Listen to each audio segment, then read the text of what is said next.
it's great to see you. Happy Black History Month. And Black History Month is not Black History Month without what we're going to talk about, because I think it's a very important part of this month, of course, in February, but also because we're also celebrating. Is this the 11th year? Yes, it's the 11th edition of the Toronto Black Film Festival. Congratulations. For folks who don't know exactly what the Toronto, I want to say Toronto Black History for some reason. So, Toronto Black Film Festival. For folks who don't know what the Toronto Black Film Festival is and what it's about and what its origins are, please explain, please. so the Fabien Collat Foundation started their first festivals with it was originally the Haitian Film Festival, which then transformed into the Montreal International Black Film Festival. And 9 years later, I believe, after the Montreal International Black Film Festival was created, we launched the Toronto Black Film Festival. So the Toronto Black Film Festival is in its 11th year, and we're super thrilled to be back in person. So it's going to be a in-person, fully in-person and online edition, and we can't wait to get to Toronto. Now we have to give thumbs up for the person who masterminded all this. Of course, Madame Fabienne Collat, and yes, along with the vision of her husband Emile Castonguay, who's the co-founder, and yes, so and a super great team behind it all. Now, correct me if I'm wrong, because I've spoke to her about this before, but it's been a while. Did she create this because she noticed how there weren't many parts for Black people in film? Exactly. So when Fabienne came from Haiti, she was a celebrated actress in Haiti, very well known, kind of like the Halle Berry of Haiti, I guess you could say. And in her 20s, she moved here. Well, she came to visit and she fell in love with Montreal. Was actually on her way to LA. She had a friend here, so she decided to come and visit, and she just fell in love with the place and decided this is where she wanted to be. When she did arrive to Montreal, super excited and anxious to, she was also a model. Um, she realized that in auditions, people were not casting her, and for roles, people were not casting her. At the time, there weren't many people that looked like Fabienne on screen.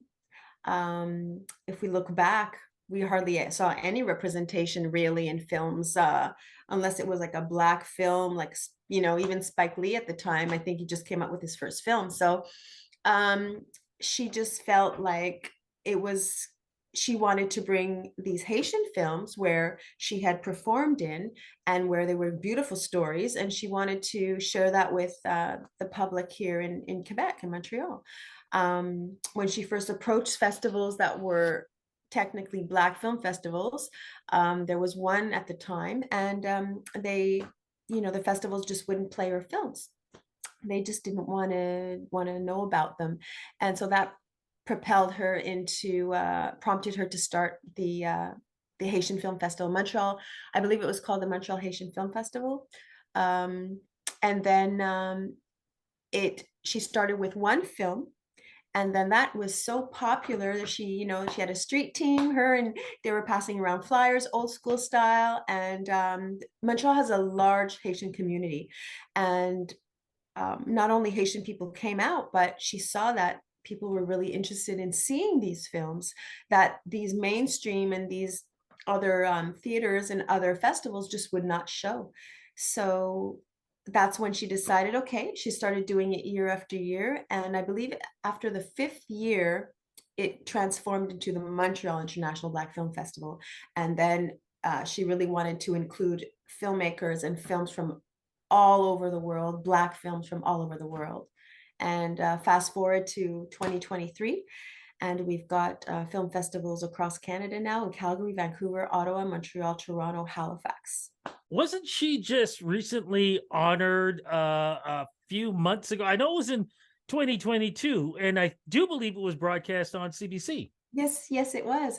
So it was the Legacy Awards, and Fabienne received an award for Visionaire of the Year. And it was amazing. It was the first Black televised award show celebrating Black excellence in Canada. And Just curious. It I'm gonna was jump in. I want to jump in. Just curious, were you there? Yes, I was. Yes, I was. It was great. It was really fantastic. The brothers, Stephen James and Shamir Anderson, along with CBC, did a phenomenal job. I mean, I believe anyone who was anybody in Toronto was there that night. Julie Black Amazing. performed. I mean, we had, these everyone, Amanda Paris was there. I mean, everyone was there. It was really phenomenal. Definitely was, and it was great to see happen. But what's great to see Yes. happening too is our film festival. So let's break this all down. How is this all going to work? How many films? What type of films are we going to see? How is this going to happen? I know every year it's exciting, and from what I've seen, this looks like to be the best of the best. Yes, it is. We're super excited. Like I said, we're back in person. We have 125 amazing films from 20 different countries. We have our opening night on February 15th with an incredible moving film called Lovely Jackson.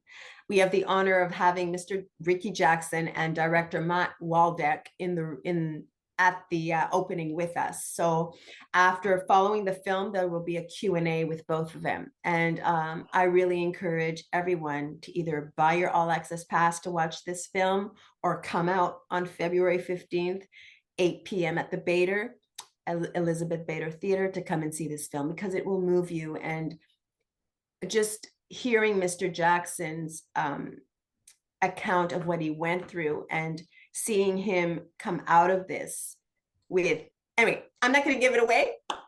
Come see the film or buy a ticket to watch the film. Fantastic. What other films are we looking at? Are we also looking at documentaries? Are we looking at Yes, children's films too? Like, yes, how is this all going to absolutely. work?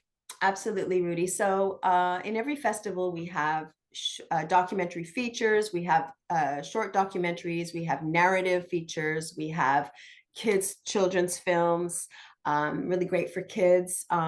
So our kids festival is on Monday, February 20th. So it's Kids Family Day, I believe it's called in Ontario. We don't celebrate that here in Montreal, but yes. So it's a whole day for kids. Yes. So some great workshops, activities for kids from 11 to 4. And then there's some movies as well that day, screening at 1, screening at 3, and a short film screening at 5 p.m. So we have some really phenomenal, we have international premieres, Ontario premieres, Canadian premieres this year. And I was just looking at the lineup, and there's some really, really great subjects, great themes. Uh, some of the themes we were presenting this year are, on social issues, racism, women. We have some really amazing films. We have the Mahalia Jackson story. We've got a biopic of Cesaria Evora, the singer. We've got another film on Marian Anderson. We've got, my goodness, for sports fans, Kaepernick in America, a beautiful film about immigration with Letitia Wright from Wakanda and Black Panther called Aisha, which is our closing film. And yes, so I really strongly suggest that people go and check out the website, go and see all the beautiful films. You can even have a little glimpse of the trailer to give you a little bit more of an idea of what the film's about. And I think people are just going to be really, really blown away. Are there going to be a lot of Q and A's? Are there going to be discussions? And also, is anybody being honored this year? Yes, so we are honoring Miss Jennifer Holness from, yes, yes. So Jen is being honored this year. She's just been a phenomenal, um, you know, powerhouse in moving the narrative forward. And Hungry Eyes Media, which is her company, have done some really great work, and Jen has been super busy, and we're really honored to be honoring her. So it's a career achievement award, and that's going to be happening on opening night as well. To answer your question about Q&As, we have a lot of visiting filmmakers from all over, from across the world who are going to be in Toronto to assist their film screening, and following those screenings there will be Q&As along with the filmmakers. Busy, busy, Oh, and I busy. forgot to mention, we Oh, also have some really great free panel discussions, part of our Black Market Industry Series. So yes, people do come out. We have a great one on networking on Friday, February 17th. I just I love the way you did that with your eyes. You're just like boop boop boop boop boop boop. It's almost like the computer is thinking, and then the answer comes out. I love this. This sounds like it's going to be so much fun. So, how do we get part of it? You kept mentioning about we can get passes and things like that. Yes. What do we do? Where do we go to Yes, get all yes, of yes, this? yes. So please go to the website. It's torontoblackfilm.com.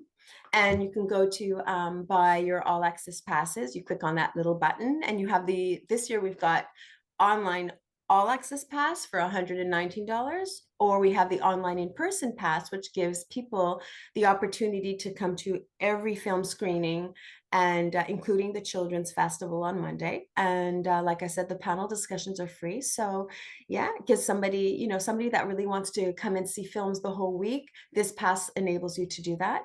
The online pass enables you to watch all the films as many times as you want in the comfort of your own home.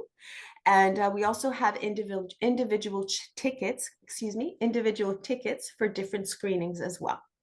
So And all of just that can be found on the website. And just reminding people, yes, this is the Toronto Black Film Festival, but this film festival is for all cultures to come out and see. 100%.